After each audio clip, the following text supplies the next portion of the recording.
Hi, and welcome back to the channel, and thanks for joining me on more of my sea kayaking adventures. Following yesterday's strong winds around Lismore, we opted to circumnavigate Seil Island, clockwise from Clachan, up through the narrows of Cuan Sound, then west around Easdale Island, travelling north around the top, and back down into Clachan Sound to our start point. Our launch and return point was from the Tigh and Truish Inn next to the bridge over the Atlantic, Clachan. The 18th century inn, with its curious name, dates back to the days of the Jacobite Rebellion of 1745, with an aftermath of repressive measures introduced in the Disarming Act. Bagpipes were branded as an instrument of war and banned. Wearing of the tartan and traditional kilt were forbidden too, with imposed penalties of fines or even transportation to the colonies. As Seil was so remote, the islanders continued wearing the kilt.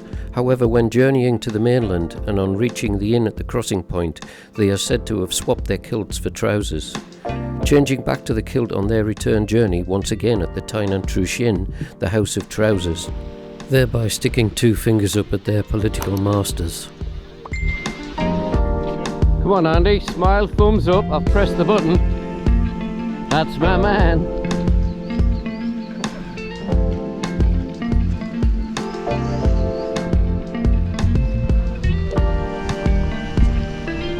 With the group finally sorted, we set off south down the narrow but very picturesque Clachan Sound. This was more like serene river kayaking, still water, banks on either side, and even a family of swans as we made our way south. The wind increased the further south we travelled, passing Balvicar to our right.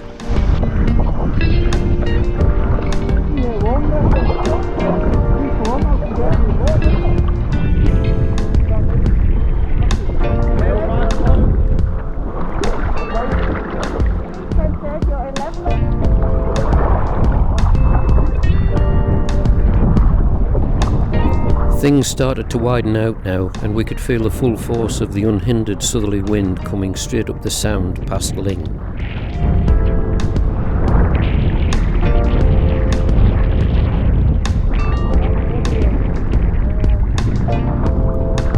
A little shelter from the island of Torsa as we turn further westward and begin to feel the tidal flow making its way towards Cuan Sound.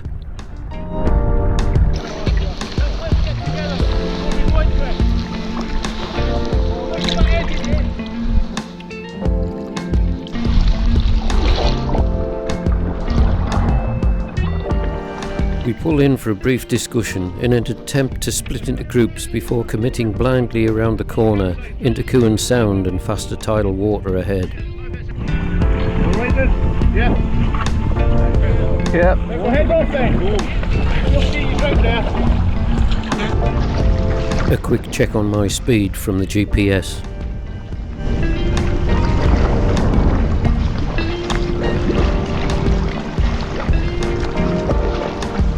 We round the final corner with a view straight up Cuan Sound and the ferry making its short journey taking passengers to and from the island of Ling.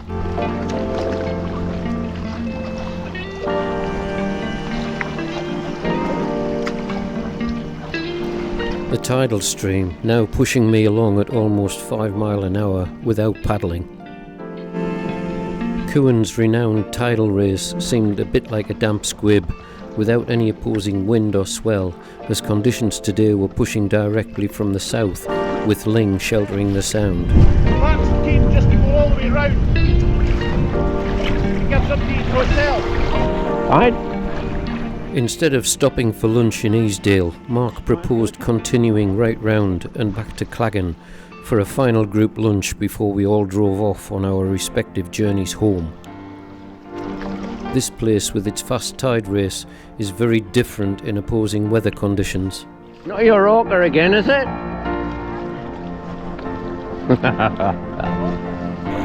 Heading out of the sound now, the tail end of the race reacts on wind and swell pushing up from the south.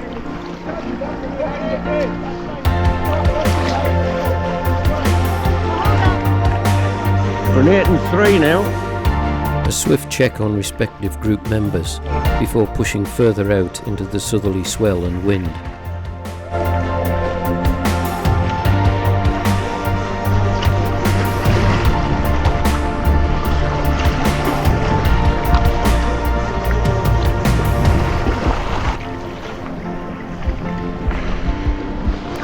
Paddling westward now, we could feel the full force of today's prevailing wind and swell, looking across to Easdale for a glimpse of the waves crashing onto the southern end of the island.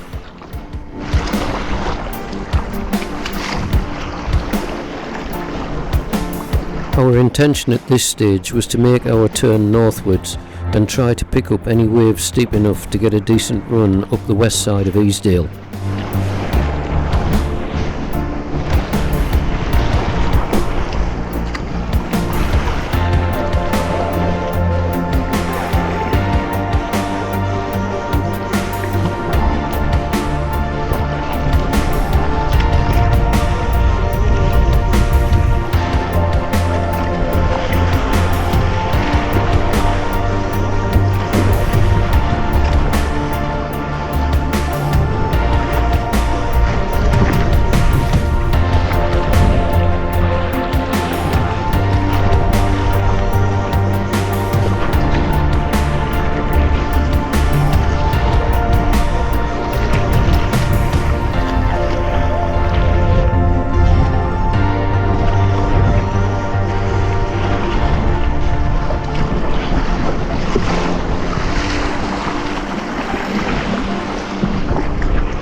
Mark manages to pick up a cracker of a run for a good ride and a view of Inch Island just beyond.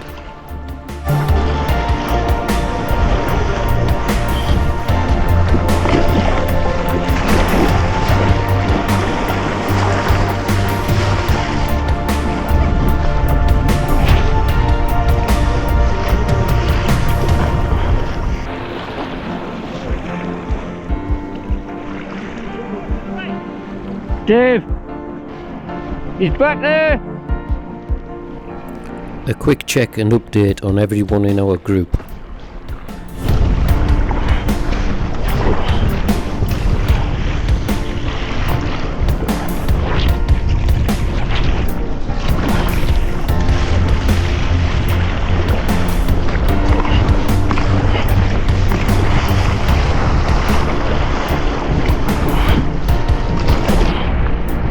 Coming through! Woohoo!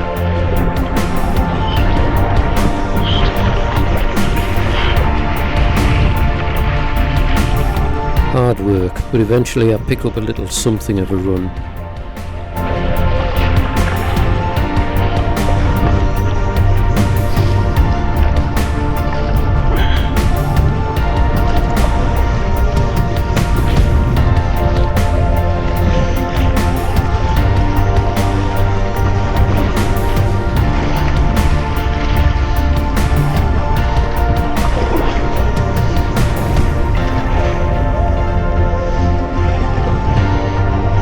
Mesmerising waves as they crash on the northwestern side of Easdale Island.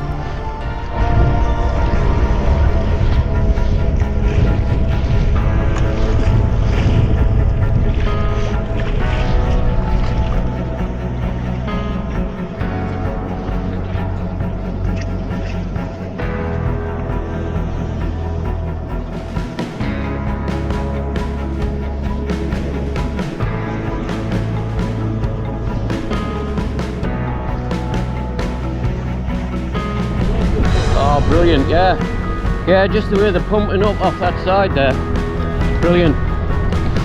Really nice.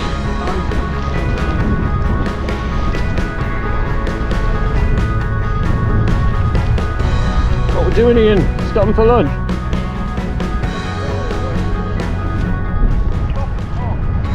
Stop at the top. Yeah, fine.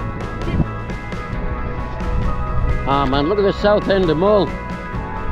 It's a funny place, Mull, isn't it? Weird people there. Rez now lives on Mull, so I couldn't help a little friendly banter. Volcanic dikes and stunning formations along the west side of Seil.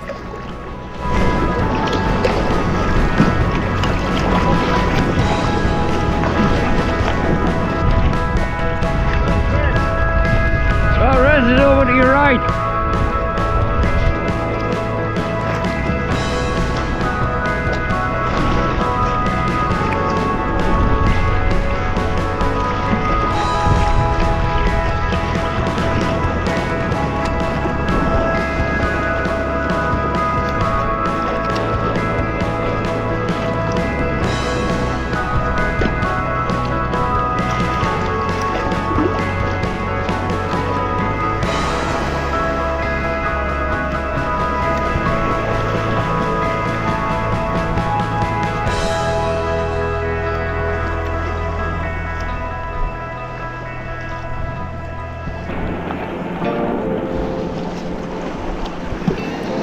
change of angle produces calmer conditions and brings on a little rolling practice for some in the group, initiated by Joan, who I sadly missed.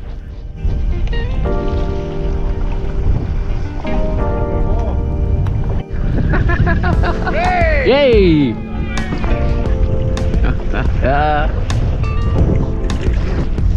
I've been told I need to keep my hair dry. Every time I roll, I lose a bit. A little further and we make our turn inside Sager Laith to reveal the entrance to Clachan Sound. Unfortunately, our timing was slightly off and not enough tide to paddle into the sound, and no other option but to wade the shallows, pulling our boats across the weed to deeper water inside.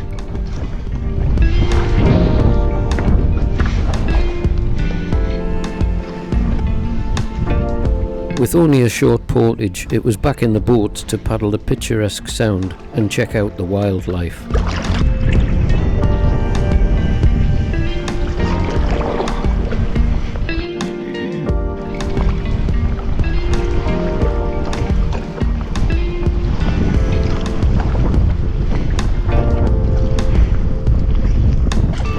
Another shallow spot, but without the need to get out of the boats.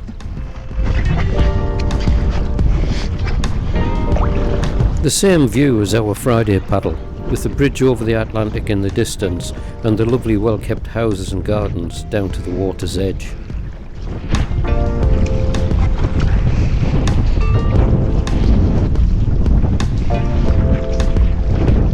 A final push against the wind funneling through the bridge to reach our get-out point after another fantastic day.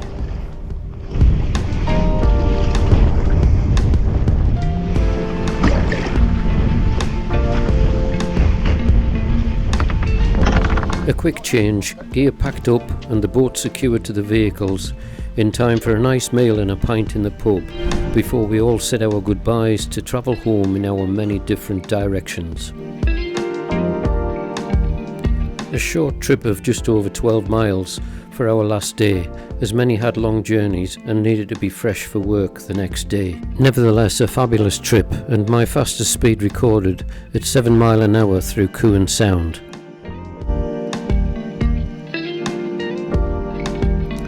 I was fortunate enough to stay the night with some great friends, Wendy and Graham, living locally in Easdale, and after a cracking night catching up on old times, a leisurely drive home the next day.